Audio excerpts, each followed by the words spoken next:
Assalamualaikum warahmatullahi wabarakatuh. Kembali lagi bersama channel saya.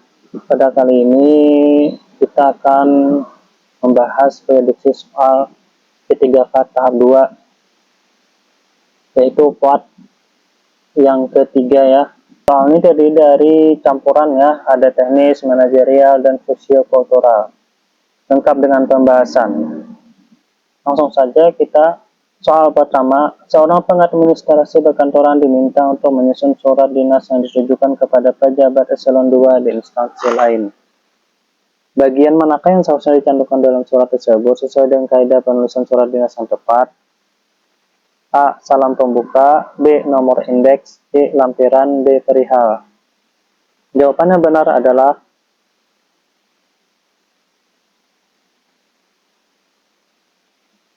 D. Perihal.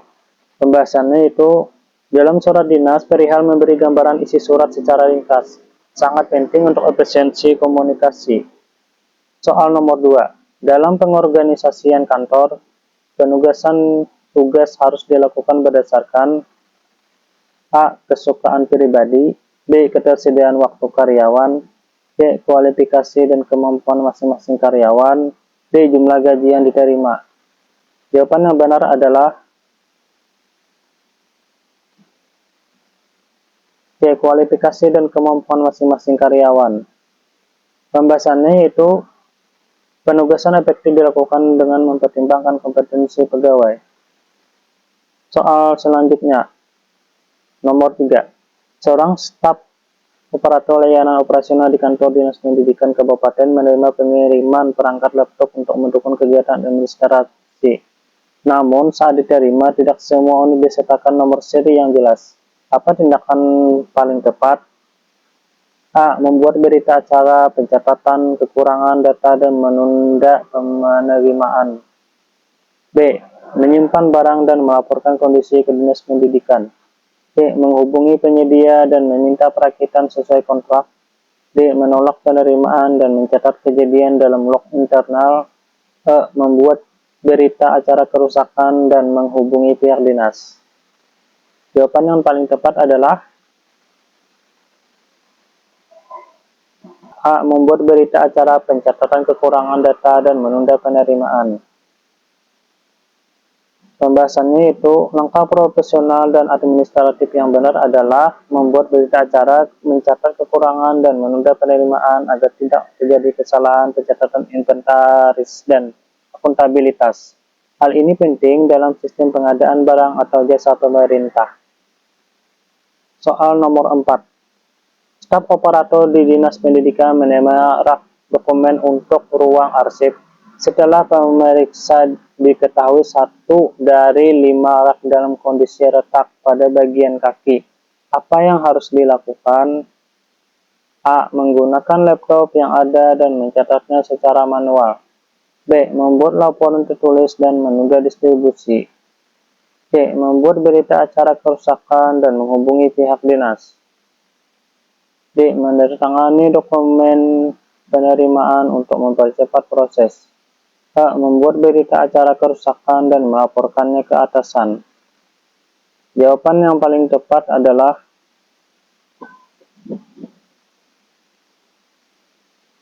C. Membuat berita acara kerusakan dan menghubungi pihak dinas. Pembahasannya yaitu merupakan proses pengumpulan dan pengelolaan informasi tertulis agar mudah ditemukan dan digunakan kembali. Tindakan yang sesuai prosedur adalah mencatat kerusakan melalui berita acara dan menghubungi pihak yang berkepentingan. Ini menunjukkan tanggung jawab dan akuntabilitas terhadap barang milik negara.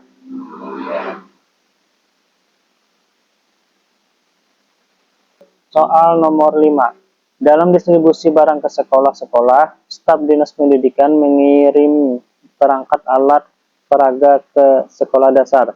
Apa yang harus dilakukan sebelum barang dikirim ke masing-masing sekolah? A. Membuat berita acara pencatatan kekurangan data dan menunda penerimaan. B. Menolak penerimaan dan mencatat kejadian dalam log internal. C. Menandatangani surat jalan dan mendata barang sebelum distribusi. D. Membuat laporan tertulis dan menunda distribusi.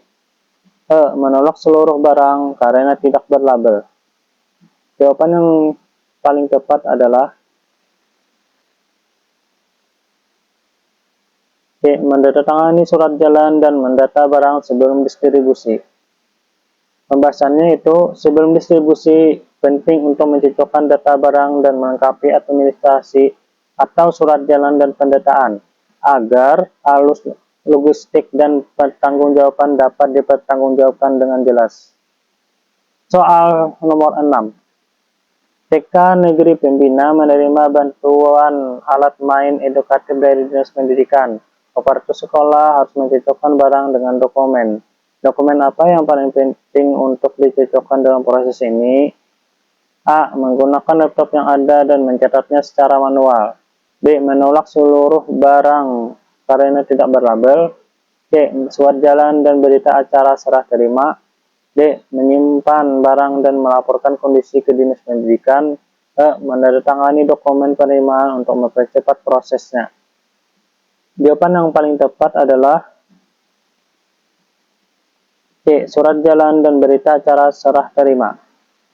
Pembahasannya yaitu, surat jalan dan berita acara serah terima adalah dua dokumen utama dalam proses serah terima barang.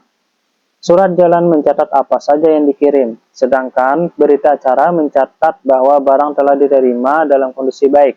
Keduanya menjadi acuan utama untuk mencocokkan data dengan barang fisik yang diterima. Soal selanjutnya, nomor 7. Operator sekolah di SD Negeri 2 sedang menerima barang berupa meja dan kursi siswa.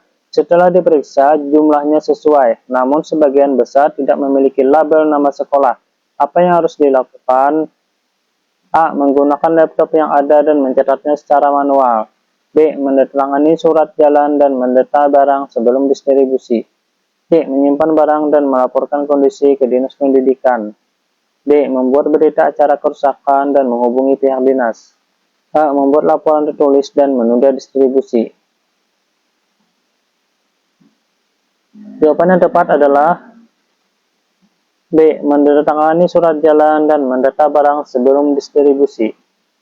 Pembahasannya yaitu, langkah pertama yang tepat adalah mencocokkan barang dengan surat jalan dan mencatatnya. Label bisa ditambahkan kemudian, asalkan barang sesuai dengan data dan dalam kondisi baik. Distribusi dapat dilanjutkan. Soal selanjutnya, nomor 8. Salah satu tugas operator layanan operasional adalah memastikan keamanan dokumen dan data pengguna. Apa tindakan yang sesuai untuk menjaga kerahasiaan data? A. Membedakan dokumen di meja kerja tanpa pengamanan. B. Mengunci dokumen fisik di laci dan mengamankan akses sistem dengan kata sandi. C. Memberikan akses ke semua dokumen kepada seluruh anggota tim tanpa batasan. D. Menyalin dokumen ke perangkat pribadi untuk mempermudah pekerjaan. E. Membagikan data melalui email tanpa enskripsi. Jawaban yang paling tepat adalah B. Mengunci dokumen fisik di laci dan mengamankan akses sistem dengan kata sandi. Pembahasannya yaitu, keamanan data harus dijaga dengan mengunci dokumen fisik dan melindungi akses digital menggunakan kata sandi. Soal selanjutnya, nomor 9. Dalam pelaksanaan operasional, operator layanan operasional sering menghadapi permintaan mendesak dari pengguna layanan. Bagaimana operator seharusnya mengelola situasi ini? A. Memberikan prioritas pada semua permintaan tanpa mengacu pada jadwal. B. Mengutamakan permintaan sesuai dengan urgensi dan jadwal yang telah ditetapkan. C. Meminta semua pengguna layanan untuk menunggu giliran tanpa penjelasan. D. Mengalihkan permintaan mendesak ke supervisor. E. Menolak semua permintaan mendesak karena mengganggu proses operasional. Jawaban yang paling tepat adalah B. Mengidentifikasi kebutuhan sumber daya. Pembahasannya itu, operator harus mengelola permintaan berdasarkan urgensi dan jadwal untuk menjaga kelancaran operasional tanpa mengabaikan prioritas pengguna layanan. Soal yang ke-10. Operator layanan operasional menerima laporan adanya kesalahan dan distribusi informasi kepada pengguna layanan. Apa langkah terbaik untuk menangani situasi ini? A. Membiarkan kesalahan tanpa melakukan koreksi karena sudah terlambat. B. Segera memperbaiki informasi yang salah dan menginformasikan pengguna layanan. C. Mengalihkan tanggung jawab kepada supervisor untuk menangani kesalahan.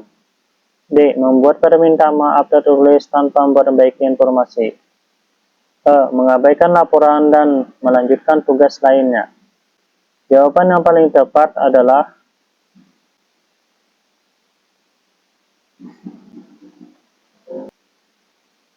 B. Segera memperbaiki informasi yang salah dan menginformasikan pengguna layanan. Nah, itu tadi adalah 10 soal P3K yang sering muncul dari seleksi P3K teknis. Saya doakan semoga kalian lulus dalam seleksi P3K tahun ini. Untuk soal selanjutnya dapat dilihat di channel saya ini. Terima kasih. Wassalamualaikum warahmatullahi wabarakatuh.